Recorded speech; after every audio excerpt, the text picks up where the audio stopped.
The Tree of Good Fortune audiobook is now live on Audible.com, and the book is available on Amazon. If you run a snow and landscape business and you want to know which marketing should you focus on first to get the best results without wasting your time and money on marketing that doesn't work, check out today's podcast episode where I'm going to share a sample chapter from The Tree of Good Fortune, the Landscaper's Guide to Modern Sales and Marketing audiobook. We weren't getting the leads that I knew we could. We weren't getting the right leads. What started happening is that our leads are more qualified. Our sales have probably gone up by about 10 to 15% a year. We're going to increase our sales volume by $1 million in a year. Welcome to the Landscaper's Guide. This podcast is all about helping the snow and landscape industry grow through sales, marketing, and leadership ideas. And if you're feeling stumped around where should you start with marketing? Which social networks make sense for your business? How does SEO work? Where should you get reviews? Could your website automate some of your sales process? But you're kind of spinning your wheels with your marketing. You're not alone. A lot of people are. If you Google any of those questions I just listed, you'll probably find a million different opinions, and chances are most of them are not specific to the green industry, and most of them aren't backed by actual results with real landscapers. Doing your marketing in the wrong order can not only cost you a lot of time and money and opportunity cost, it can also stress out your staff and exacerbate the retention and recruiting challenge the industry already faces. The Tree of Good Fortune is based on real experience, over 13 years of running Ramblin Jackson, where we've helped over 1,000 clients in refining our process, which we call the Tree of Good Fortune, that helps you go in the right order to get the hell yes customers you want efficiently, economically, and enjoyably. The Tree of Good Fortune is a metaphor for the garden of your online business, because just like a landscape and a garden, there's a lot of different components that need to work together. But it's not just some far-fetched metaphor. I break it down into the landscaper's foundation of digital marketing that helps you go from the ground up, building something that's going to last, that's going to generate results quickly, and that's going to continue to generate results ongoing. And the result is you'll stop wasting time and money on things that are at the top of the foundation, like online advertising or social media, that may be driving people to a weak foundation. Each chapter also includes a harvest story, an interview, or a story of a real landscaper and real examples. Plus, we've created this amazing audio companion guide. So all of the things that I reference in the audiobook, there's a cool PDF that you can download with fill-in-the-blank questions to help you figure out your marketing strategy, links, real examples of things like logos and graphics that we refer to throughout the book. So last fall, October 2021, we released the Tree of Good Fortune privately on treeofgoodfortune.com. We released it as an audiobook with our online course management software, and we've had an amazing result. We've sold more books than the average independent bookseller sells on Amazon privately, thanks to you, our podcast listeners, the people on our social media, the people on our newsletter list. We're super grateful for that. And over the last year, having gone to shows, worked with clients, and talked with a lot of different people, I realized that by releasing the book on Amazon through Audible, which is owned by Amazon, I'm just going to reach more people. I'm going to help more people. I have a chapter in here about big tech and privacy and things like that, and I still feel the same way as I do when I wrote the book. And part of it is realizing that not sharing it on that platform isn't really going to change anything. It's just going to, if anything, it's going to reduce the impact of the book. So that's why I'm releasing it now on Audible, because frankly, Audible is an amazing app. I've been using it for about 15 years. If you've never used it, try it. The cool thing is, if you're like me, you're busy. Maybe you have your family life going on. You have your personal health and whatever's involved with that. You've got your business to run. You've got your own yard to maintain. All these different things can make it hard to read print books. But the cool thing about Audible and audiobooks in general is that it's always with you. You always have your phone. And so when you have 7 minutes, or maybe you have a 20-minute drive to the grocery store or whatever it is, you can just pop on the book and listen, take notes, and get the value without necessarily spending the time reading when you're tired and maybe don't have the time. One of the questions I set out to answer in this book is, where should I start with my marketing? Landscape company owners, marketing managers, people in the industry ask me this all the time. Now, the answer depends on you and your goals and your local market and what you already have. So I've created something called the Foundation of Digital Marketing that'll help you get scores and ideas of where do you need to focus first. And we always want to focus on the foundational 4. So today, I'm going to share with you a clip from The Tree of Good Fortune, Chapter 3, The Foundational 4. Missing any one piece of the foundational 4 is as detrimental to your business's marketing as skipping leg day is to your fitness. Skipping the foundational 4 in your digital marketing is like attempting to napkin sketch an entire backyard renovation with an outdoor living area, a patio, irrigation system, drainage, water feature, and pool without going through a design build process. The foundational 4 must be built and maintained together for the whole system to work. The foundational 4 includes branding and differentiation, website design, local SEO, and online reviews. Branding and differentiation. Why are you different from your competitors? While branding includes things like visual identity, including your logo, it has a much deeper meaning. It answers the question, why you over your competition? Getting clear on who your hell yes customer is and crafting a repeatable experience and process to serve that customer is a key why you over your competition. Website design, a critical piece in communicating your branding and differentiation. Your website is the core hub of all your marketing and recruiting efforts. Print marketing, referrals, online job ads are all going to drive people to visit your website. It must be excellent. Local SEO. Local SEO is the work that helps you get found online when people search for businesses like yours on the internet. Local SEO includes not only the content on your website, but also vital online map listings like Google My Business, Facebook, Yelp, Houzz, and other websites that link back to your website. Online reviews. How do actual customers feel about this business?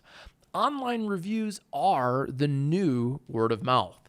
Personally, when I get a referral to a contractor who has negative reviews, the negative online reviews outweigh the goodwill of the word of mouth, even if it's from a friend or neighbor. Negative reviews stop 40% of buyers from wanting to use a business, according to a 2018 Bright Local survey. 70% of the sale happens before the phone call or contact form is ever filled out.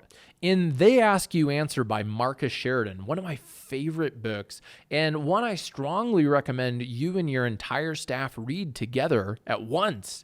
Sheridan shares research showing that 70% of the sale happens before the first phone call or before someone fills out the contact form. The remaining 30% of the sale happens through the phone calls, meetings, and experience with your company.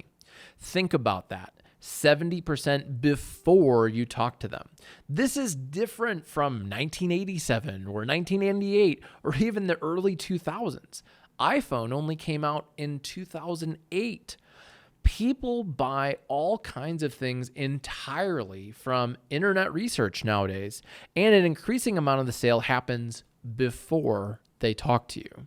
Imagine for a moment you're a potential customer of your landscaping company. Maybe you've worked with a professional landscaping company in the past, but probably not. Maybe you have an idea of what things should cost, but likely you're way off. You want to redo your backyard so you can have a nice place to spend time with friends and family, have a sense of privacy, and look at something beautiful as you drink your morning coffee. You contacted the referral that your neighbor gave you, the people who did their yard, but they took over a week to reply. And now you're in the game of phone tag for a couple of weeks now. Then you read some negative reviews. And 3 weeks in, without even a consultation scheduled, you're pretty frustrated. So you start to look at other landscape design companies you found searching on Google. You click onto one of their websites and it takes a really long time to load. It doesn't have many photos. It has one page about landscape services with a little bullet point that says design services. But there's no photos of the staff. The logo is kind of squished and pixelated, and they have 3 negative reviews with no reply from the owner. Would you contact that company? You click on to another website. It loads instantly, wowing you with high-resolution current photos of outdoor kitchens with lush green gardens. A simple branded graphic lets you know the exact steps you'll go through, from an initial phone call to an on-site visit with a landscape designer, to paying a deposit for a design, to construction, and even maintenance. The website is full of professional photos of their smiling staff wearing clean uniforms. And there's a photo of their truck, which you think you've seen before, maybe at the grocery store. A pricing page outlines budget ranges with examples of what you can get in each bracket. What you want ends up being a little bit more than you thought it would be, and then you notice they have an online scheduling page with a video from the owner explaining how the process works. You schedule a phone call with them for Thursday during your lunch break and automatically receive a thank you email directing you to read their online reviews. They have a 4.7 star average rating from over 40 customers. So, which company is more likely to make the sale, even if they're more expensive? Here's how building the foundational 4 together creates better results than when you try and build them one by one separately. Branding and differentiation includes process. When you build a website without a process in mind, you're just building another quote-unquote brochure site out there on the internet that lists a bunch of services. But when your organization has an actual milestone-based process, your website can strategically funnel readers into the first steps of the process to become a customer instead of just reading and leaving. A website with the process factored in actually moves people along steps. It pre-qualifies. Process creates freedom for business owners to delegate to other team members who can grow into leaders. Local SEO includes writing the keywords into your text on your website. If someone quote unquote does SEO on your website, but doesn't understand the actual process of the business and the business's unique selling proposition, they're just stuffing keywords. While online reviews could be part of local SEO, our experience managing over 300 businesses online shows that online reviews and Net Promoter Score are so critical that they make up their own section in the Foundational 4. Net Promoter Score has a great deal to do with listening to customer feedback, which then, when taken to heart, will result in not only the byproduct of an online review, but more importantly, a company that improves its processes and its people. Leading a company focused on systematically delighting customers will yield many fruits, including higher customer satisfaction, employee retention, and recruiting benefits. Here are key takeaways from the Foundational 4. The Foundational 4 includes branding and differentiation, website design, local SEO, and online reviews. Establishing the Foundational 4 together will yield higher qualified leads from all of your marketing efforts, including referrals and word of mouth. A crack in the foundation is a common cause of many sales and marketing problems. Your Foundational 4 should be updated and maintained and refreshed as your business grows and changes. Building a website without the Foundational 4 is like skipping the design and planning phase of a major landscape construction project. Each chapter includes a harvest story, which is a short story with a real landscaper about their results that they've generated implementing the strategy from the chapter. And in this harvest story, you may recognize the customer's voice because I've edited it directly into the theme song for the Landscaper's Guide podcast. Honestly, I mean, everything you guys have done, you guys have changed my business. you change my team. I mean, I've grown from 5 employees to 12 employees in 1 year. Our this year we'll hit $2.8 million in sales. Last year we did 1.8. So like we're going to increase our sales volume by $1 million a year. We're developing new staff. We're growing exponentially, and it started from the beginning with Ramblin Jackson. I mean, you guys are like kind of the first part of our business development team, and we're super happy you're on the cutting edge. A key part of serving the landscape industry, and that's part of the reason why I'm here. Like, there are other people, other consultants, coaches, marketing companies, things. I want to professionalize the industry and help people run great businesses and expand this as a career path to young people. That's really the outcome of people hearing this book and implementing the ideas in it, is they're going to run better businesses that serve their communities. And yes, maybe some of them will hire me, and maybe I'll get a little chunk of commission from whatever they pay Amazon to get the book. But the point is, it's going to help people. And if you help me, you're going to help more people. It's been a personal goal and dream of mine, but more importantly, a goal to publish an audiobook on audible.com. About 14 years ago, I was like, wow, these books are so helpful. They've really helped me when I was driving around, solve big problems in my business. And I was like, I hope I can write a book that would help other people solve big problems in their business and impact their lives. So thanks so much. Check out our show notes for links to everything, and we'll talk to you soon.